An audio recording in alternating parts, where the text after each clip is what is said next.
جی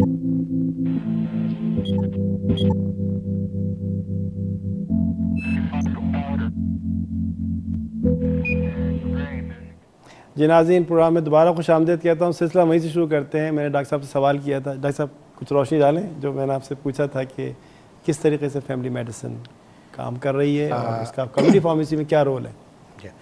پہلے تو family medicine ایک ڈسپلن ہے جو پوری دنیا میں اور ڈیولپ ورلڈ میں کافی اسٹیبلشڈ ہے. پاکستان میں ابھی بہت انسپینٹ اسٹیج پر ہے, ڈیولپمنٹ ہو رہی ہے, لیکن ایونچولی لگتا ہے کہ جو فیوچر ہمیں نظر آتا ہے وہ یہی ہے کہ فیملی میڈیسن کیا چیز ہے. یہ ایک کانسیپٹ ہے.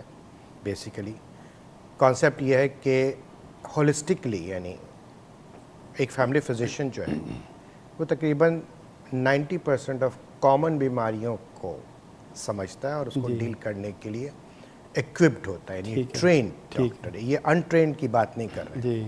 ایک ٹرینڈ ڈاکٹر ہے جو پراپر 2 یا 3 سال کی فل ٹریننگ کے بعد میں وہ پریکٹس میں آتا ہے. تو یہ فیملی میڈیسن ہے. پوری دنیا کے اندر بڑا ویل اسٹیبلشڈ ڈسپلن ہے. پاکستان میں ہو رہا ہے, اور چونکہ یہ ٹرینڈ ہوتا ہے to work in a health care team, جس میں پوری الگ سے ٹیم آتی ہے.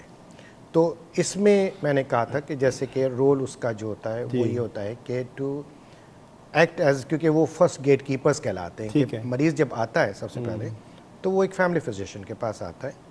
فیملی فزیشین اس کو, چونکہ وہ اس کی بیماری نہیں دیکھتا, صرف وہ اس کو جانتا ہے, کیونکہ وہ بہت ساری بیماری, مطلب وہ بچپن سے اس کو دیکھا ہوا. آپ کہنا یہ چاہ رہے ہیں کہ اس کی فیملی ہسٹری کے ساتھ ساتھ ساری چیزیں وہ یہ بھی جانتا ہے کہ اس کی فیملی میں کتنے لوگ ہیں اور کیا بیماریاں تھیں ان کو, کیا بیماری تھی, اور اگر جب وہ پیدا ہوا تھا تو اس وقت سے جان رہا ہوتا ہے کہ اس نے اس کو ویکسین بھی لگائی ہے. اس کے بعد وہ جب ایڈولسنٹ ایج پہ تھا تو وہ اس وقت بھی کیئر کر رہا تھا, اور جب وہ اڈلٹ ہو گیا, جب اس کی شادی ہوئی, جب اس کے بچے ہوئے, تو وہ چونکہ وہ ایک پرٹیکولر آبادی میں بیٹھ کے پریکٹس کر رہا ہوتا ہے تو اس کو ہر آدمی کا پتہ ہے. تو وہ اس آدمی کے حساب سے وہی بات ہوتی ہے کہ فرق جو ہے ہاسپٹل پریکٹس میں اور فیملی پریکٹس میں یہی آتا ہے کہ ہاسپٹل پریکٹس میں آپ ایک بیماری دیکھتے ہیں اور کہتے ہیں کہ جی یہ بیماری ہے اس آدمی کو. وہاں فیملی پریکٹس میں یہ ہوتا ہے کہ اس آدمی کو یہ بیماری ہے, یعنی اٹس ناٹ دا بیماری آدمی کو ہے بٹ آدمی کو یہ بیماری, تو آدمی کو آپ جانتے ہیں. ٹھیک ہے. اس پرسنل لیول پہ تو یہ ایک بڑا پرسنل پیشنٹ سینٹر ریلیشن شپ ہوتی ہے جو فیملی میڈیسن میں ڈیولپ ہوتی ہے. وہیں سے آپ کے کمیونٹی فارمیسسٹ کا بھی رول وہی آتا ہے کہ وہ پرسنل ریلیشن شپ پہ بات کر رہا ہے. اس کو یہ پتہ ہوتا ہے کہ اس کو یہ دوا میں نے پہلے دی تھی, اس کا اس کو یہ ریئیکشن ہوا تھا, اور اس کے پاس میں صرف یہی نہیں کہ وہ اپنی دماغ پہ یا اپنی میموری پہ بات کر رہا ہے, ایک ریکارڈڈ پورا کا پورا ایک جاٹڈ ڈاؤن اس کے پاس میں ایک ریکارڈ ہوتا ہے. تو وہ ریکارڈ جو ہوتا ہے وہ ساری چیزیں اس کو, کیونکہ یہی بات ہوتی ہے کہ فیملی فزیشین, ایک کمیونٹی فارمیسسٹ, ان سب کو ریکارڈ کیپنگ کی بھی بہت ٹریننگ دی جاتی ہے. تو اس میں اس کو پتہ ہوتا ہے کہ اس کو یہ پرابلم تھا, تو یہ اس کو یہ سیوٹ نہیں کر رہی ہے. ٹھیک ہے, اس کو ڈاکٹر کو بھی پتہ ہے, فارمیسسٹ کو بھی پتہ ہے. تو یہ دونوں ان ٹینڈم, یعنی ایک دوسرے کے ساتھ مل کے یہ علاج کر رہے ہوتے ہیں, اور اسی علاج کے اندر جو بھی ہے, چاہے بہتر ہو رہے ہیں یا اچھا نہیں ہو رہے, تو ان کو یہ پتہ ہوتا ہے کہ یہ کیا کیا چیزیں ہیں. ڈاکٹر صاحب نے بہت تفصیل سے بتایا اور بہت اچھا بتایا. ریلی لوگ سننا بھی چاہ رہے ہیں کہ جس طریقے سے آپ نے ایک رول ماڈل کی بات کری, ایک فیملی میڈیسنس کی بات کری.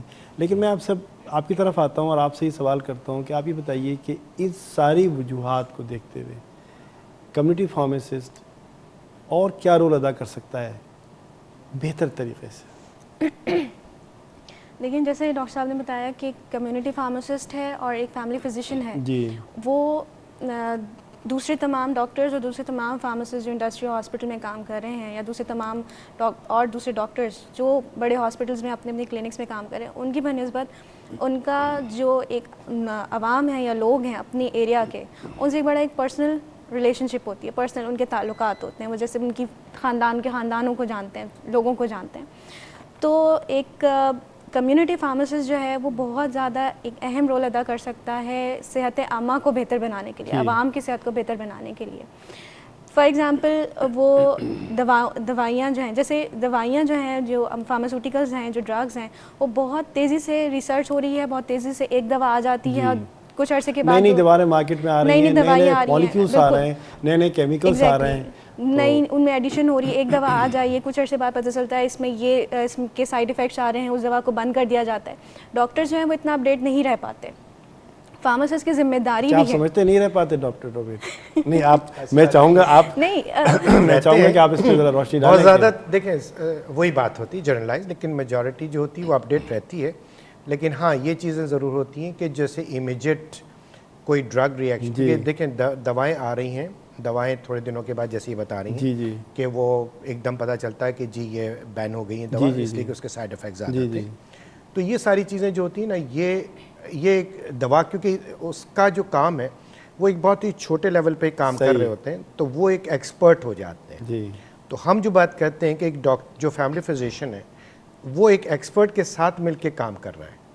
تو وہ ایکسپرٹ جو ہے فارمیسی میں ایکسپرٹ ہے, فارماسیوٹیکلز میں ایکسپرٹ ہے. آپ کہنا چاہ رہے ہیں کہ شیئر دا انفارمیشن شیئرنگ, اور یہ کلیدی رول جو دونوں ادا کر رہے ہیں یہ پیشنٹ کی کیئر کے لیے کر رہا ہے. اس میں کسی قسم کا اس میں یہ نہیں ہے کہ یہ اس کا ہینڈ اپ ہے یا اس کا کام ہے, لیکن بیسیکلی دونوں جو ہیں وہ ایک شیئرڈ رول پلے کر رہے ہیں in providing health for the better care of the patient. اچھا اب بتائیے کہ نیشنل ہیلتھ پالیسی ہمارے ملک میں بنی, اور اس میں کیا کوئی اس میں پوائنٹس ہیں, ایسی کوئی نقطے ہیں جو یہ زور دیتی ہے کمیونٹی فارمیسی کے متعلق؟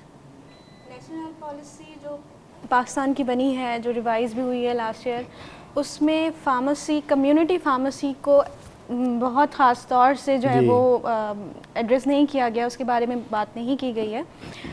نیشنل ہیلتھ پالیسی صرف ہمیں یہ بتاتی ہے یا ایک اصول دیتی ہے کہ جتنی بھی دوائیاں ہیں, جتنی بھی ڈرگس ہیں, ان کی جو ڈسپینسنگ ہے یا ان کی جو ترسیل ہے یا ان کی فروخت ہے, وہ ایک فارماسسٹ, کوالیفائڈ فارماسسٹ کی نگرانی میں ہونی چاہیے. یہ ایک واحد چیز ہے جو نیشنل ہیلتھ پالیسی جو ہے وہ بتاتی ہے آپ کو. اس کے علاوہ کیا ہے اس میں, کیا ایسا ہوتا ہے یا یہ المیہ ہے کہ نہیں ہوتا؟ ایسا ہوتا تو نہیں ہوتا. اگر ہم اپنی بہت ساری چیزیں ہوتی ہیں کہ نہیں, وہ پیپرز پہ ہوتی ہیں لیکن پریکٹیکل نہیں ہو پاتا. اور اگر یہ ہو تو وہ PIC ڈرگ اسکینڈل جو ہوا تھا وہ بھی نہیں ہوتا, ڈائیورٹ ہو جاتا. اور اس میں ایک فارماسسٹ کم سے کم اگر 100% انفارمیشن نہیں تو 50% تو دے سکتا تھا کہ کیا پرابلمس ہے. چلیے بتائیے. تو نیشنل ہیلتھ پالیسی کا ایز سچ کوئی بہت میجر رول نہیں ہے کہ وہ آپ کو بہت زیادہ ایک فریم بتائے کہ یہ ہونا چاہیے. وہ صرف یہ بتاتی ہے کہ وہ ہر جگہ پہ, ہاسپٹل ہو یا کوئی اور میڈیکل اسٹور ہو یا کمیونٹی فارمیسی ہو, وہاں پہ جو ہے وہ بس ایک فارماسسٹ موجود ہوگا جس کی نگرانی میں دوائیاں فروخت کی جا رہی ہیں, دوائیاں ڈسپینس کی جا رہی ہیں. اس کے علاوہ ایز سچ جو ہے وہ نیشنل ہیلتھ پالیسی ہمیں کوئی چیز ڈیفائن نہیں کرتی ہے کمیونٹی فارمیسی کے حوالے سے. یہ میڈیکل اسٹور ڈسکاؤنٹ دیتے ہیں دواؤں کا, تو کیا ٹھیک ہے وہ دیتے ہیں, لیکن اب یہ کہ کیا اس پہ افیکٹ ہے کمیونٹی فارمیسی کی میڈیسنس کو دینے کے سلسلے میں کچھ؟ میڈیکل اسٹورز جو ہیں, مختلف میڈیکل اسٹورز ہیں, مختلف طریقوں سے یا مختلف وہ ڈسکاؤنٹس دیتے ہیں. نارملی جو میڈیکل اسٹورز ڈسکاؤنٹ دیتے ہیں وہ ڈپینڈ کرتا ہے کہ ان کے پاس اپنی فیسلٹیز کیا ہیں یا کتنا انہوں نے اپنے میڈیکل اسٹور کے اوپر انویسٹ کیا ہوا ہے, کتنا وہ ارن کر رہے ہیں, کتنا وہ پروفٹ کما رہے ہیں, تو اس حساب سے وہ ڈسکاؤنٹ دیتے ہیں. اچھا, جہاں پہ اگر آپ کمیونٹی فارمیسی بات کریں, ہمارے پاس کراچی کے اندر کچھ کمیونٹی فارمیسیز تھیں, جیسے فارما کیئر ایک کھلی تھی, گارجن فارمیسی کھلی تھی, وہ چین فارمیسیز تھیں, لیکن وہ بہت وہ کمیونٹی فارمیسی نہیں کہلائیں گی, وہ چین فارمیسی. کمیونٹی فارمیسی وہ جو ڈاکٹر صاحب نے رول ماڈل کا سکندرآباد میں, جو کہ ایک ماڈل ہے کہ اس میں محلے کے لوگ آ رہے ہیں, دوائیں لے رہے ہیں اور علاج کروا رہے ہیں. تو یہ جو چین فارمیسی ہیں, میں سمجھتا ہوں کہ یہ بڑے اسٹورس ہیں جو دواؤں کو نہیں, وہ اس طرح سے انہوں نے شروع کیا تھا کہ ایک جگہ پہ انہوں نے کھولا تھا, اس کے بعد انہوں نے کچھ عرصے میں, لیکن وہ ایک کمیونٹی فارمیسی کے طور پر ہی سرو کر رہے تھے لوگوں کو. لیکن ریزن ان کے بند ہونے کی یا ان کو اتنا سکسیزفل وہ نہیں چل پائے, وجہ یہ تھی کہ وہ اس طرح سے ڈسکاؤنٹ نہیں دے پاتے تھے, اس طرح سے عام میڈیکل اسٹور نہیں دیتے تھے. وجہ ڈسکاؤنٹ نہ دینے کی یہ تھی کیونکہ ظاہر سی بات ہے ان کی اسٹوریج کنڈیشنز, ان کی فیسلٹیز, انہوں نے کمیونٹی فارماسسٹ رکھا ہوا ہے جو کہ آپ کو انفارمیشن بھی دے رہا ہے. ڈیفینیٹلی یہ ساری چیزیں جو ہیں ان کے اوپر جب کے چارجز ایک عام میڈیکل اسٹور سے زیادہ تھے, تو میڈیکل اسٹور جو ہیں وہ ڈسکاؤنٹ دیتے ہیں. بعض ہماری جو عوام ہے وہ ہر چیز پہ پیسہ خرچ کرنا چاہتی ہے لیکن دوائیوں پہ پیسہ نہیں خرچ کرنا چاہتی. پاکستان کی جو ایک عام آدمی وہ اپنی سالانہ آمدنی کا تقریباً 3 سے 4% حصہ صرف دوائیوں کے اوپر خرچ کرتا ہے. باہر اگر آپ ڈیولپ کنٹریز میں دیکھیں تقریباً 11 سے 13% حصہ جو ہے وہ اپنی سالانہ آمدنی کا وہ دوائیوں کے اوپر خرچ کرتے ہیں. وہ لینا چاہتے ہیں, اپنے آپ کو فٹ رکھنا چاہتے ہیں, پاکستان میں نہیں. اور اگر دوائیاں خریدیں گے بھی تو اس میڈیکل اسٹور سے جو ان کو 20 سے 25% کا ڈسکاؤنٹ دیتا ہے. جی جی اس میں بھی ہے کوالٹی جی باہر کی جیسے جی دیکھیں وہاں انشورنسز ہیں, آپ کے پاس میں یہاں سسٹم ہی نہیں ہے, ڈفرینٹ ہے, سسٹم ہی نہیں ہے. مہنگائی ہمارے پاس تو وہاں انشورنسز ہیں, انشورنس جو ہوتے ہیں وہ سپورٹ کر رہی ہوتی ہیں, تو وہ تو ایک سسٹم کے اندر ہوتے ہیں. لیکن وہاں بھی اسی قسم کے, کیونکہ وہاں چونکہ انشورنس پہ جی جی تو دوائیں ہیں, تو دوائیں جو ہوتی ہیں وہ لینی تو پڑتی ہیں لوگوں کو. اور لیکن یہ ہے کہ ہاں جیسے آپ کی یہاں کی جو بات ہے, یہاں ہمیں کوالٹی کنٹرول کی بہت شدید ضرورت ہے, یہاں ہمیں اویئرنیس کی بہت ضرورت ہے, کیونکہ ابھی دیکھیں ہم تو اب ایک نیا سسٹم میں جا رہے ہیں. صحیح کہہ رہے ہیں آپ. ٹھیک ہے نا, اور اس سسٹم میں اب انٹر ہو رہے ہیں. جی چینجز آئیں گے. ایک چھوٹا بریک لیتے ہیں, ڈاکٹر صاحب کا کلام ہو رہا ہے, پھر میں آپ کی طرف آتا ہوں. جی ناظرین, آپ نے سنا, اب ایک چھوٹا سا سوال اٹھ رہا ہے کہ کیا کمیونٹی فارمیسسٹ نان پرسکرپشن ڈرگ کو روک سکتا ہے ایک فارمیسی میں ڈسپینس ہونے سے؟ ایک چھوٹا سا بریک لیتے ہیں, ہمارے ساتھ رہیے گا.